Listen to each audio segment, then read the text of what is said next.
Halo Sob, lanjut materi UKM tentang antibiotik. Kali ini kita akan belajar penggunaan antibiotik pada infeksi-infeksi kelamin dan infeksi menular seksual dan pasien imunocompromised HIV. Baik, kita mulai penggunaan antibiotik pada infeksi-infeksi kelamin dan infeksi menular seksual berdasarkan PMK nomor 28 tahun 2021. Yang pertama, antibiotik pada infeksi kelamin dan infeksi menular seksual. Infeksi gonore, kencing nanah. Patogen. Disebabkan oleh bakteri Neisseria gonorrhoeae. Pilihan utama: Cefixime doxycycline atau ceftriaxone, doxycycline. Cefixime ceftriaxone, azithromycin. Kontraindikasi: ganti doxycycline dengan azithromycin untuk ibu hamil dan anak di bawah 12 tahun.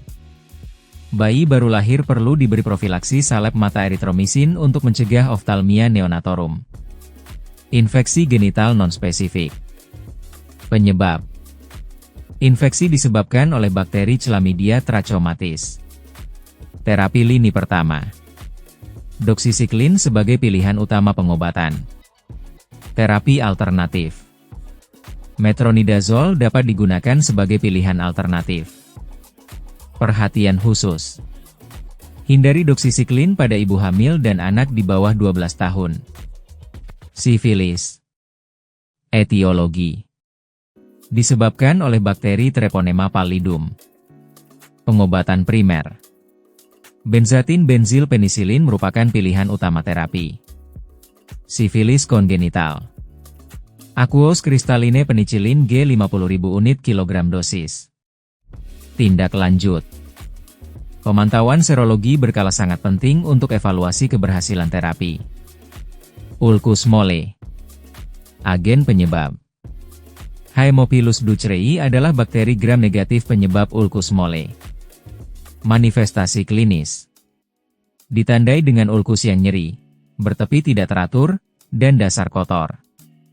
Terapi antibiotik: azithromycin dosis tunggal atau ceftriaxone IM dosis tunggal.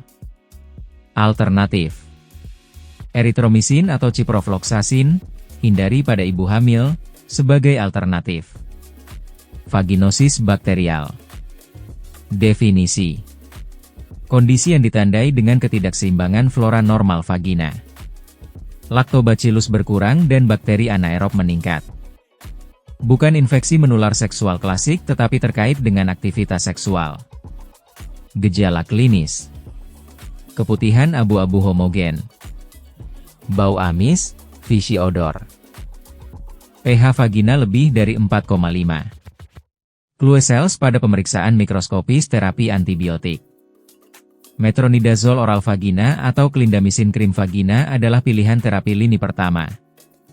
Metronidazole oral dikontraindikasikan pada trimester pertama kehamilan. Kandidiasis genital. Etiologi: infeksi jamur yang terutama disebabkan oleh Candida albicans. Terapi topikal: ofulacotrimazole atau nystatin, aman untuk ibu hamil. Terapi oral: fluconazole dosis tunggal efektif untuk infeksi tidak rumit. Kasus rekuren: terapi pemeliharaan jangka panjang mungkin diperlukan. Prinsip penata laksanaan IMS. Terapi yang tepat: pilih antibiotik sesuai pedoman dan pola kepekaan kuman. Pengobatan pasangan: pasangan seksual harus diobati secara bersamaan. Edukasi pasien: berikan informasi tentang cara penularan dan pencegahan. Pemantauan: evaluasi respons terapi dan pantau efek samping obat.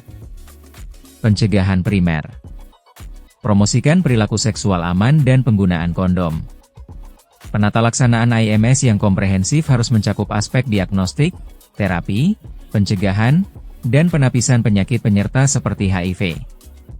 Masuk materi kedua yaitu antibiotik untuk pasien imunocompromised HIV. Panduan ini disusun berdasarkan Peraturan Menteri Kesehatan RI Nomor 28 Tahun 2021 tentang pedoman penggunaan antibiotik.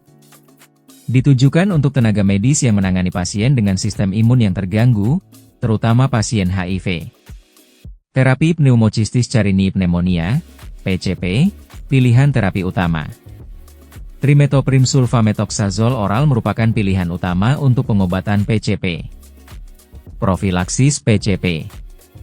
Trimetoprim sulfamethoxazole direkomendasikan untuk pencegahan infeksi, terutama pada pasien dengan risiko tinggi mengalami komplikasi. Indikasi berdasarkan usia dan CD4. Dewasa atau anak lebih dari 5 tahun, CD4 kurang 200 per mikroliter.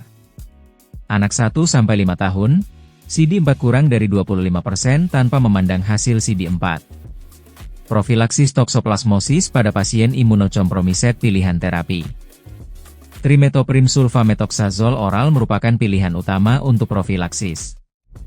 Manfaat profilaksis: mencegah reaktivasi infeksi laten pada pasien imunocompromiset, menurunkan risiko komplikasi neurologis yang serius. Komplikasi yang dihindari: ensefalitis toksoplasma dapat berakibat fatal. Kerusakan otak yang menetap akibat infeksi parasit. Durasi terapi dilanjutkan hingga pemulihan sistem imun. Evaluasi berkala diperlukan untuk menilai kebutuhan terapi lanjutan. Baik sob, sekian materinya, ada 2 dan tidak banyak jadi saya satuin. Sahabat obat berilmu yang sudah menonton, dukungan dari para sober dapat memberi semangat saya. Untuk yang mau materinya ada di bawah ya. Terima kasih. See video selanjutnya.